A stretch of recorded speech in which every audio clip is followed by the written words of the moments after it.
तो मैं आज आप लोगों को बताने वाला हूँ प्रश्नावली 3.3 का क्वेश्चन नंबर 3 का थीम। आखिर ये जो है वर्ड प्रॉब्लम है।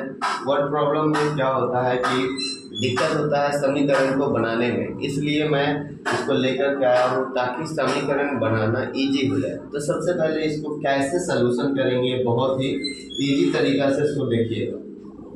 हमारे पास क्या है, हम कैसे मानेंगे, सो पहले सोचें कैसे मानेंगे, किसको मानेंगे, ये बात आपको आनी चाहिए।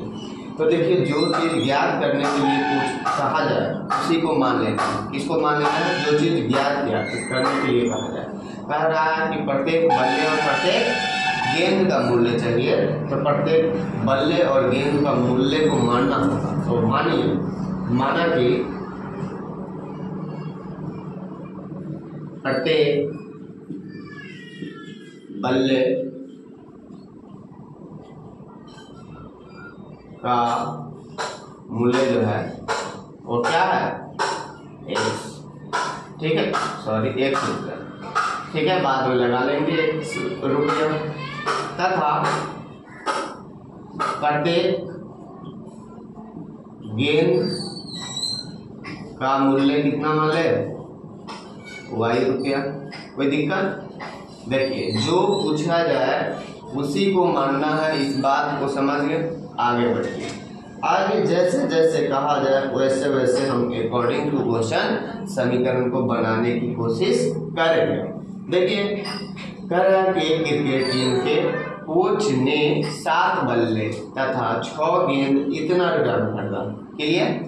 तो 7 बल्ला का मूल्य कितना हो जाएगा? जब हमको 1 का पता चल गया, अगर 22 आपको 1 का पता चल गया कि 20 रुपया है, तो 2 का क्या करेंगे? 2 से गुना कर देंगे, क्या तो 40 हो जाएगा।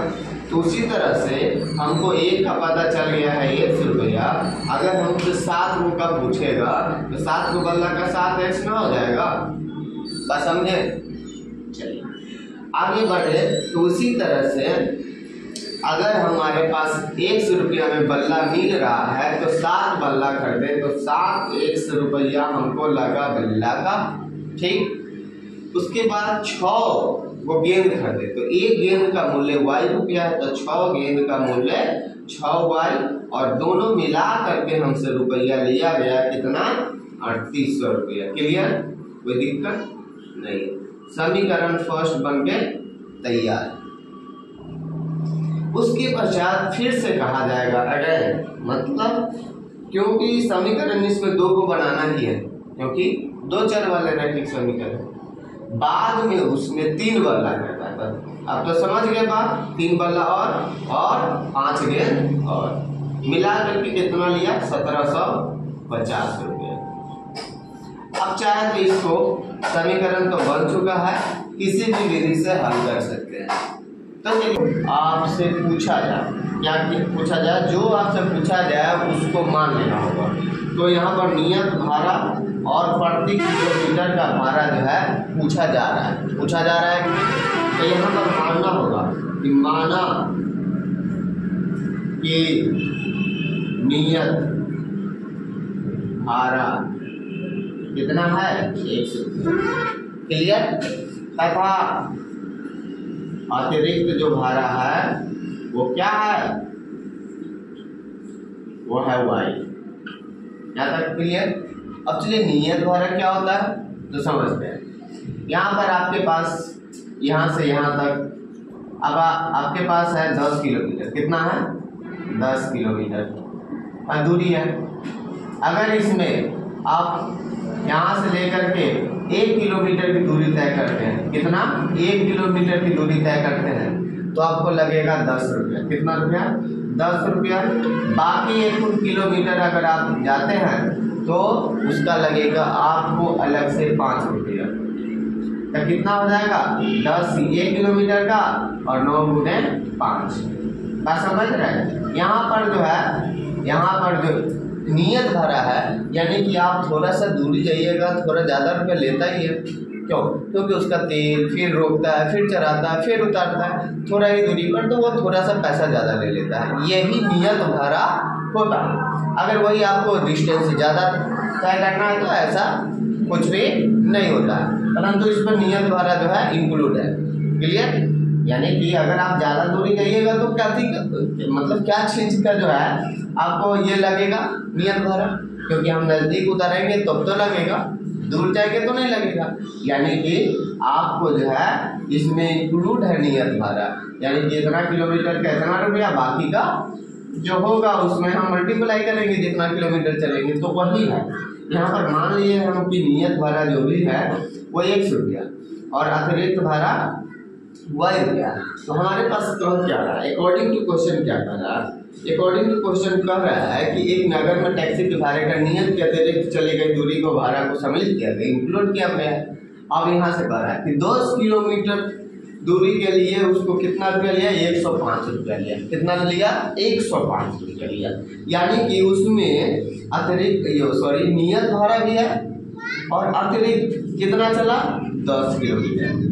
तो 10 किलोमीटर के लिए आपको कितना रुपया देना होगा, हम माने हैं अतिरिक्त भाड़ा 1 किलोमीटर का y रुपया है, तो 10 किलोमीटर का 10 y होगा। क्या टोटल मिलाकर के रुपया कितना ले लिया, 105 रुपया ले लिया। यानी कि x प्लस 10y का वैल्यू कितना हो गया, 105 रुपया हो गया। समीकरण फर्स्ट बन के तैयार हो गया। क्लियर? उसी तरह से कहता है 15 किलोमीटर के लिए भाड़ा 155 रुपया लिया गया है। यहाँ पर इंक्लूड है, ये बात सोचिएगा। अगला सवाल में ऐसा नहीं रहेगा, अलग अलग से रहेगा, उसमें से काटना होगा। जैसे यहाँ पर 1 किलोमीटर काट लिए है ना, बात समझ पा रहे हैं ना कि 10 किलोमीटर था तो 1 किलोमीटर अलग कर दिए 9 किलोमीटर, तो इसमें से काटना रहता आपको 10 किलोमीटर है। तो इस बात को थोड़ा सा ध्यान दीजिएगा, जब वो सवाल आएगा तो आपके खुद समझ में आ जाएगा। क्लियर? तो यहाँ पर जो है आपको जो नियत भाड़ा है और अतिरिक्त भाड़ा मिलाकर के इतना, और यहाँ पर समीकरण बन चुका है। फिर उसी तरह से 15 है, कितना है, 15 किलोमीटर चलना है तो 15 y कितना रुपये ले रहा है, 155। समीकरण तैयार है। अब हल कीजिए किसी भी विधि से, आपको x और y का वैल्यू यानी कि नियत भाड़ा और अतिरिक्त भाड़ा निकल जाएगा। अब आपसे पूछा जाएगा उसके पश्चात निकलने के बाद कि कोई आदमी जो है सवाल में है कि 25 किलोमीटर चलता है तो उसको कितना रुपया लगेगा, तो नियत भाड़ा जो भी आएगा उसको जोड़ेंगे और अतिरिक्त 25 किलोमीटर है तो 25 गुने y करेंगे और आंसर आ जाएगा आपका। क्लियर? तो ये जो हल करने का जो सिस्टम है वो मैं आपको बाद में बता दूंगा, ये आपको आता होगा, परंतु समीकरण को निकालना मेन उद्देश्य यहाँ पर मेरा था। सो मैं यहाँ पर कर चुका हूँ। तो फिर मिलेंगे नेक्स्ट वीडियो में, तब तक आप लोग इसको सोल्यूशन कीजिए और अच्छे से पढ़ाई कीजिए। Thank you for watching.